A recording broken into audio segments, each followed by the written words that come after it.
प्यार और पागलपन के बीच एक पतली सी लकीर होती है और जब ये लकीर पार हो जाए तो अंजाम क्या हो सकता है, इसका एक खौफनाक उदाहरण है आसमा और अदनान का ये केस।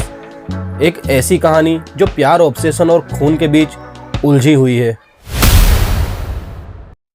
इस कहानी की मेन कैरेक्टर आसमा एक 30 साल की शादीशुदा औरत है जो बुलंदशहर के एक छोटे से इलाके में अपने हस्बैंड सलीम के साथ रहती थी। सलीम एक हार्ड वर्किंग आदमी था जो दिन रात एक होटल में काम करता था। उसकी शादी को सिर्फ 2.5 साल हुए थे, लेकिन कहानी में ट्विस्ट तब आता है जब उसके किराएदार अदनान की एंट्री होती है। अदनान के बारे में बता दें तो अदनान एक बॉलीवुड मूवी का डाई हार्ड फैन है जो अपने आप को फिल्मी हीरो और कभी कभी विलन समझने लगा था। और ये जुनून उसके ऊपर इस कदर हावी हो चुका था कि वो अपने आप को पूरी तरह से भूल चुका था। आसमा के हस्बैंड सलीम की नाइट शिफ्ट के दौरान आसमा और अदनान के बीच नजदीकियां बढ़ने लगी और दोनों का अफेयर शुरू हो गया।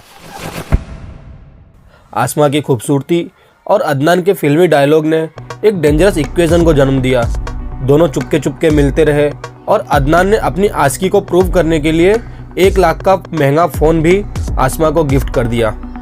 इसी बीच जब सलीम को इन दोनों पर थोड़ा शक होने लगा तो उसने अपना घर शिफ्ट करने की कोशिश की, लेकिन आसमा और अदनान का प्यार वहीं का वहीं रहा। अदनान और आसमा के अफेयर के शुरुआती दिन सपने जैसे थे, लेकिन अदनान जल्द ही आसमा को लेकर काफ़ी पजेसिव हो गया था और वो पूरी तरह से आसमा पर कंट्रोल लेना चाहता था।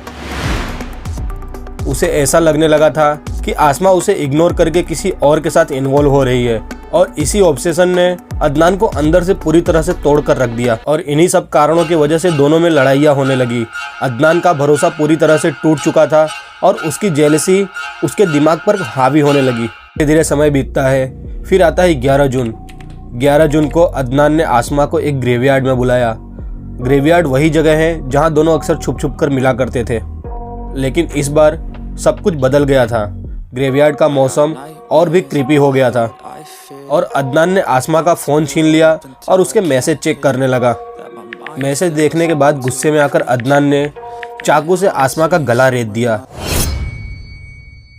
और उसे वहीं छोड़कर भाग गया।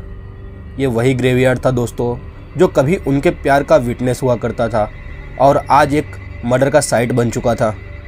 अगले दिन लोगों ने आसमा की लाश को ग्रेवयार्ड में देखा और पुलिस को इन्फॉर्म किया। सलीम जो अपनी वाइफ के लापता होने की रिपोर्ट लिखवा चुका था पूरी तरह से टूट गया।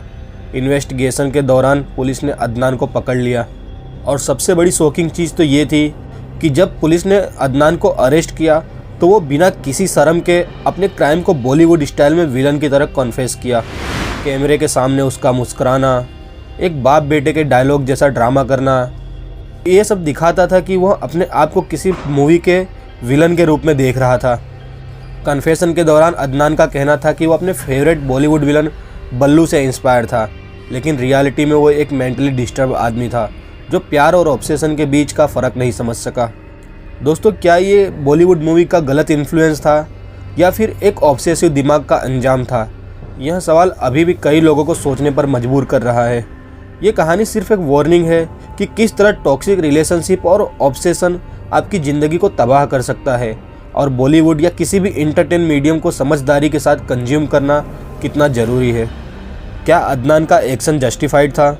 क्या आसमा की गलती थी या ये इन दोनों की चॉइस का अंजाम था? अपनी थॉट नीचे कमेंट में ज़रूर बताएं। धन्यवाद।